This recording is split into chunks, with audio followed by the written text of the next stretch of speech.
Hello and welcome back to another video for Ragnarok Online Mobile on Perfect Death, and this time I'm going to do a video of how I've been leveling up my Paladin, currently Royal Guard class, and I've been doing a hybrid shield boomerang shield chain build, which is slightly more efficient than just a pure shield chain build. So I'll go over some of the stuff that I've done to get to where I am with this one-shot Christmas cookie build that I run.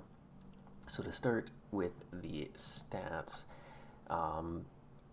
you can basically juggle both strength and vitality for this build. You will want at least a total of 60 dexterity, and that will allow your shield chain to be cast instantly, and the rest can mostly just go into your vitality and strength. Shield Boomerang gets the most damage out of vitality. However, shield chain, there is a hidden stat for that skill.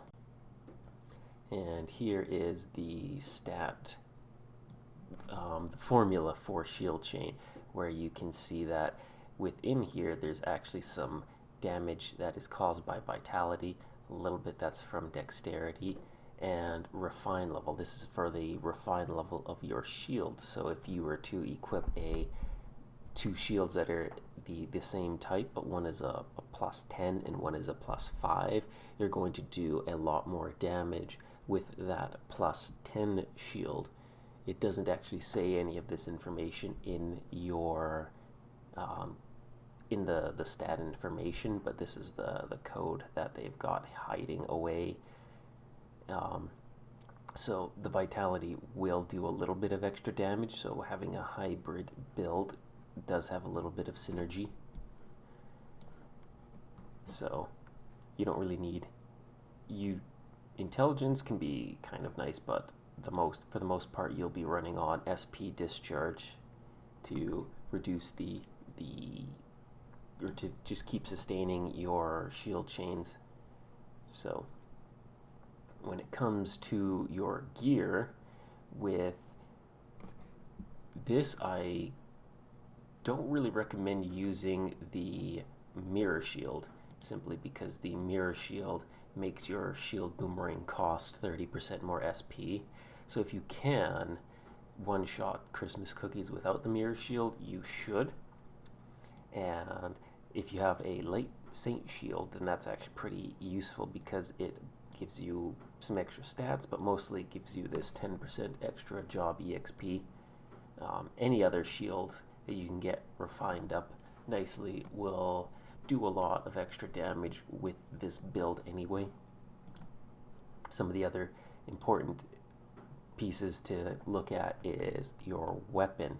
The Holy Dagger is quite nice because shield chain is affected by size of the enemy, while shield boomerang is not affected by any size penalties. So if I were to compare my shield chain damage, I do 107,000 damage with this dagger. I'm gonna take a big drop in damage just for changing over to this spear, but this spear will actually do significantly less with the same cards in it anyway. I used to try using this Ivory Lance, but with two cards. I use Orc Skeleton cards, and this was actually doing less damage than the Holy Dagger was with two Orc Skeleton cards in it, because you get about a 50% damage penalty when using spears against small enemies. The shield boomerang isn't affected by that, but if you're going to be running a hybrid or just a shield chain build, then a Holy Dagger is one of the best options for that. That's mostly because when you reach certain strength thresholds, you get extra attack. And I think I've only got that 120 strength on my current build. And then you can upgrade it to get even more strength. And I do have 2 Orc Skeleton cards. This is one of the 3 cards that you can use to boost your damage to Christmas cookies. I have 1 card deposited for 5% and 1 in slot, so I have 25% damage to holy monsters. The Christmas cookies are holy element, demi-human, and small. So a Hydra card will do, I think, 15% damage to demi-humans, and because I think the order of operations that calculates your damage, it weighs the racial damage slightly more than the damage to the element.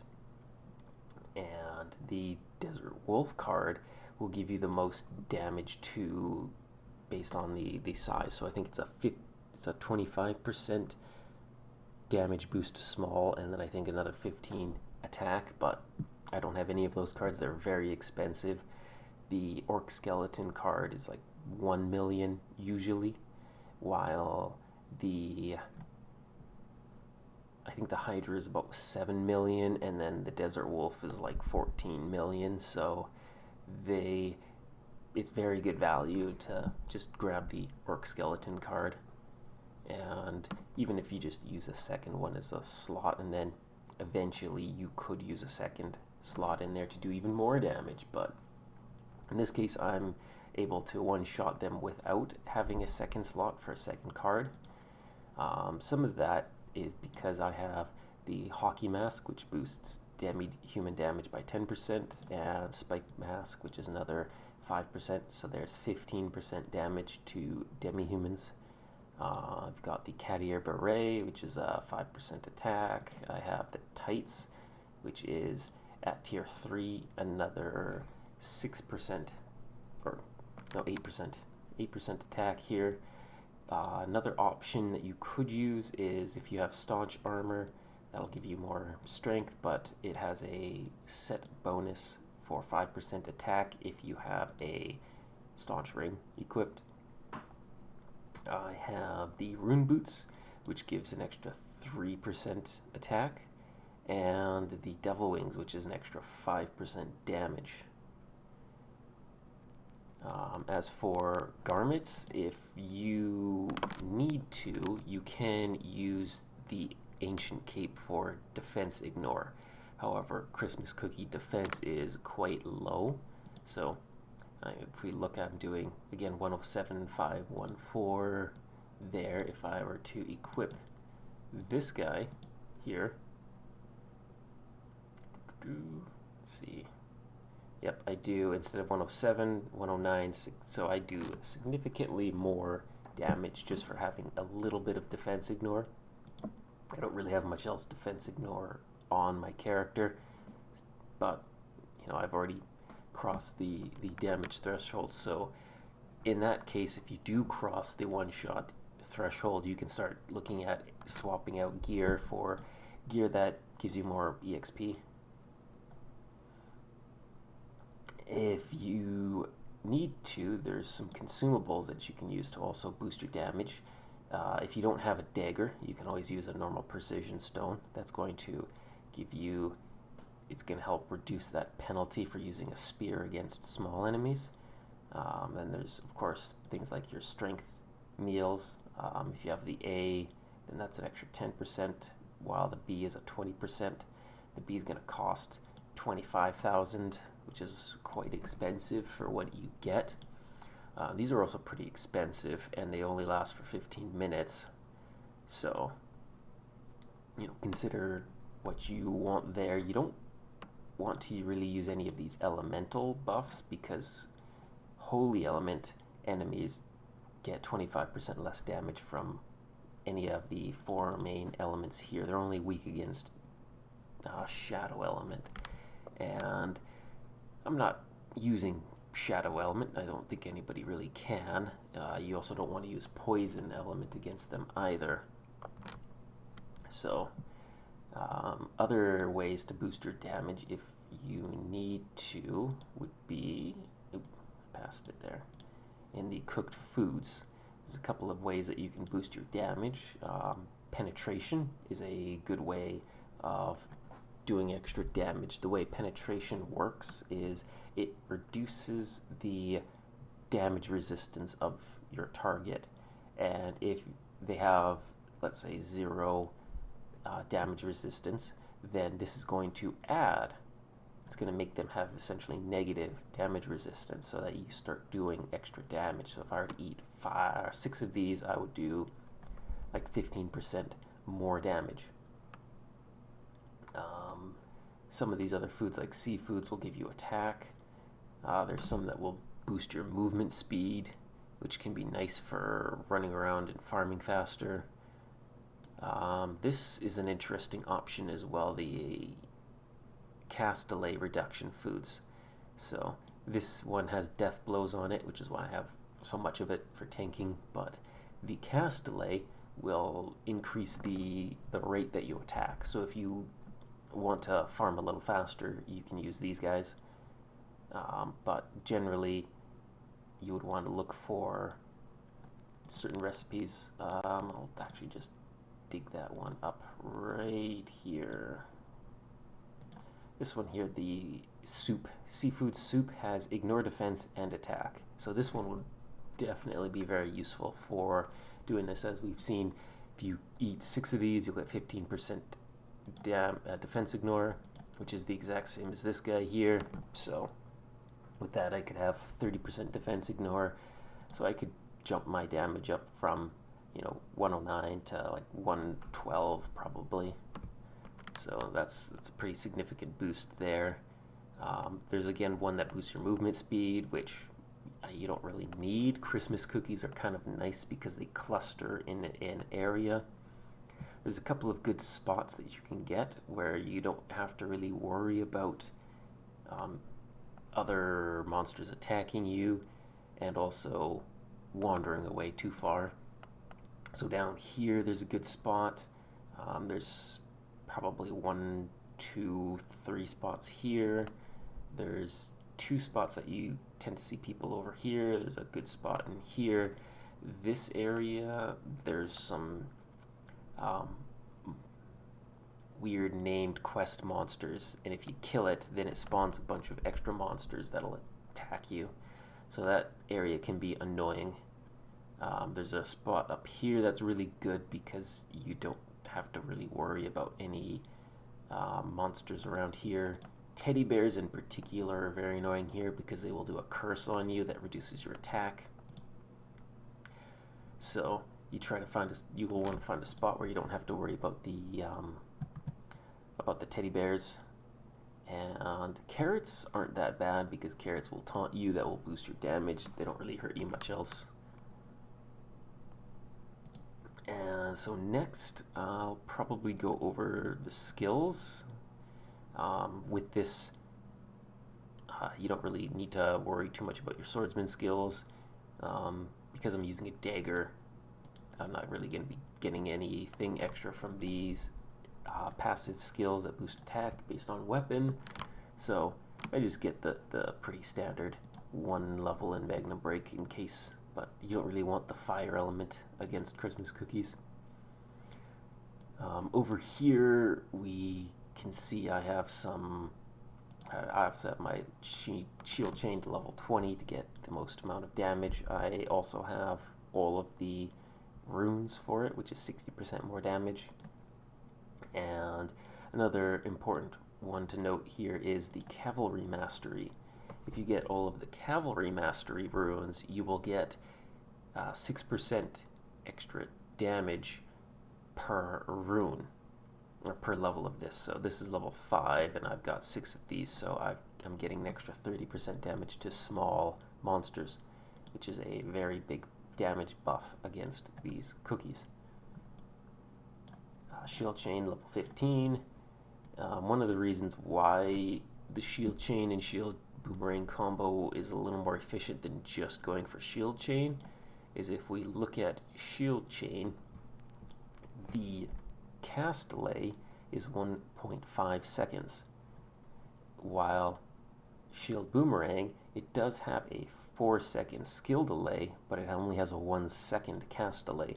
So if you use a shield boomerang, you can use half a second faster a shield chain. So the usual pace is 1 shield boomerang, 2 shield chains. And of course, SP cost, this guy's 12 and this guy's 34, so you're saving more SP and you're getting about half a second faster attacks going out. I also have all of the shield boomerang runes to give it the extra 40% damage there. And one of the other big damage dealing skills here is Retribution.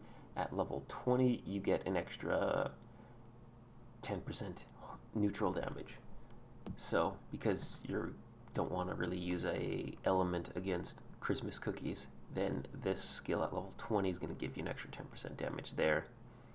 It also gives you attack, and there's runes that give you 20% attack boost, so that's 20% onto this guy here, so that's about 10 extra attack.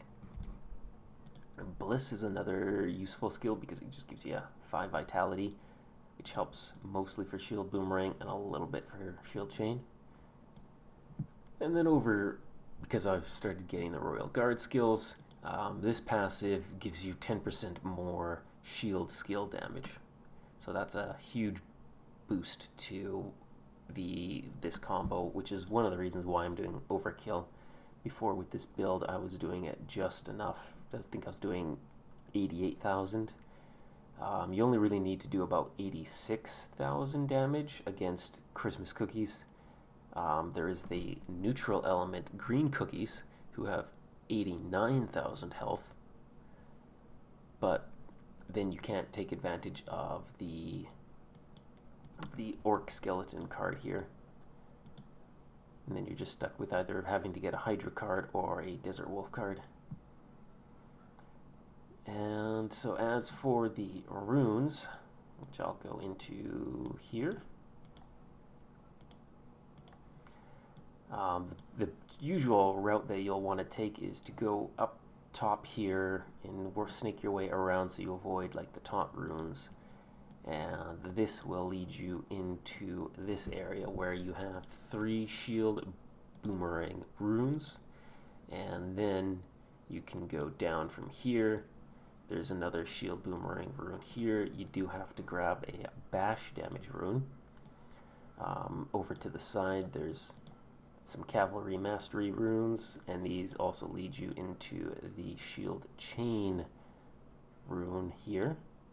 There's actually 3 cavalry mastery runes there. And then down from here, you can go through a taunt rune to get a shield boomerang rune, and then there's also another shield chain rune here. Further down, I go through a heal rune, and I also go through there's a cavalry mastery rune here. There's a last cavalry mastery runes are here. These 2 guys there. But you can go down through this route here, through this heal rune, past the cavalry mastery rune, and you have to go through these Grand Cross runes. But once you get through there, in this HP rune, you can get to another 3 shield boomerang runes. And then, once you get that, you can go up, grab a vitality rune, grab another vitality rune, work your way around here, and this will get you up to the last shield chain rune that you get as a paladin. And then once you unlock Royal Guard, you get access to, I get through this critical defense rune, and then that brings me over to this area where we can go around here and get a shield chain rune, another shield chain rune, and the 3rd shield chain rune. So I was actually able to get the one shot on Christmas cookies without these extra runes. However, I did need to get some extra buffs as well. So as for that, I think one of the other things I've been snaking my way over towards is the Earth Drive. I've been looking at getting that. However, against Christmas cookies, Earth Drive wouldn't really be that useful. As a skill, it does earth damage, so that's going to do 25% less damage to Christmas cookies. But once you pick up those runes,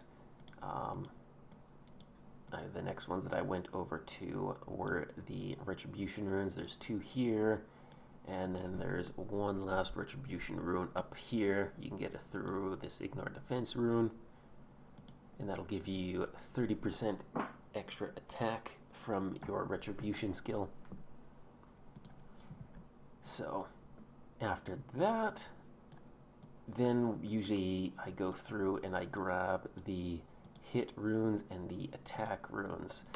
The cheaper they are, the more value that you get, because a 1.3 costs 150, whereas a 1.7 costs twice as much. So I usually just go back from the start and grab the cheapest attack and cheapest hit runes.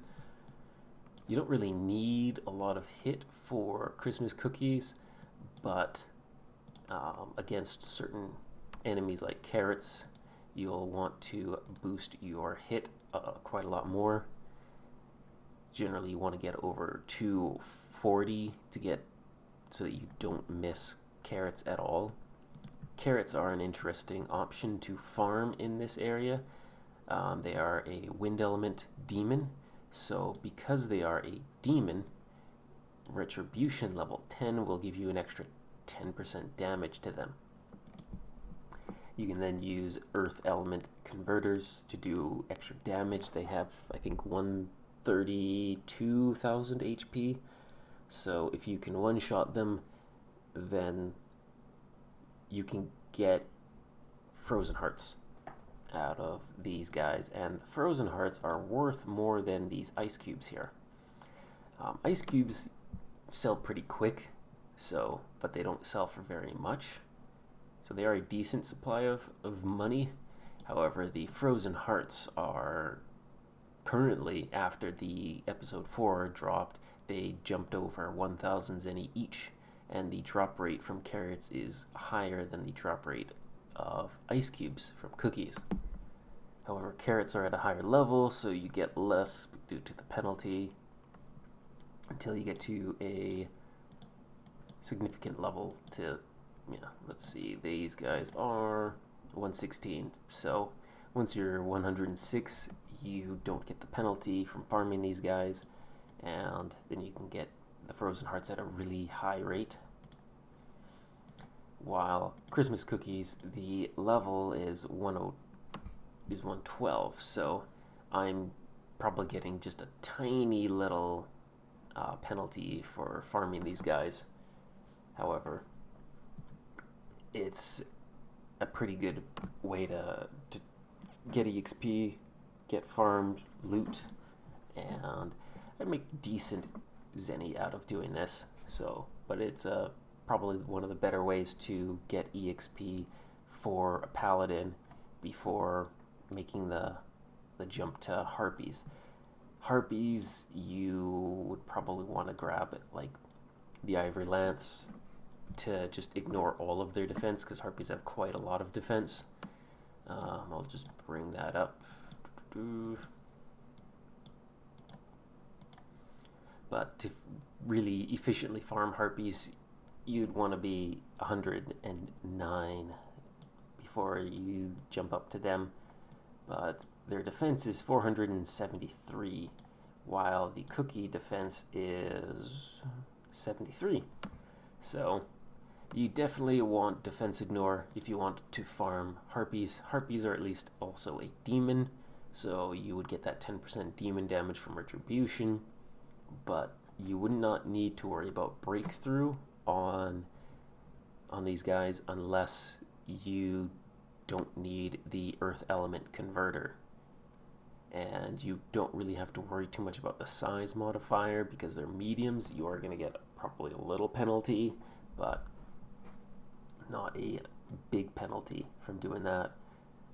So for now, I'll be farming Christmas cookies for quite a while to get my level up sufficiently. And there we go. I just leveled up again. So I'll probably be testing out, oh, wow, luck. And because I had the lightning chain, holy crap, look at that. Now I have 3.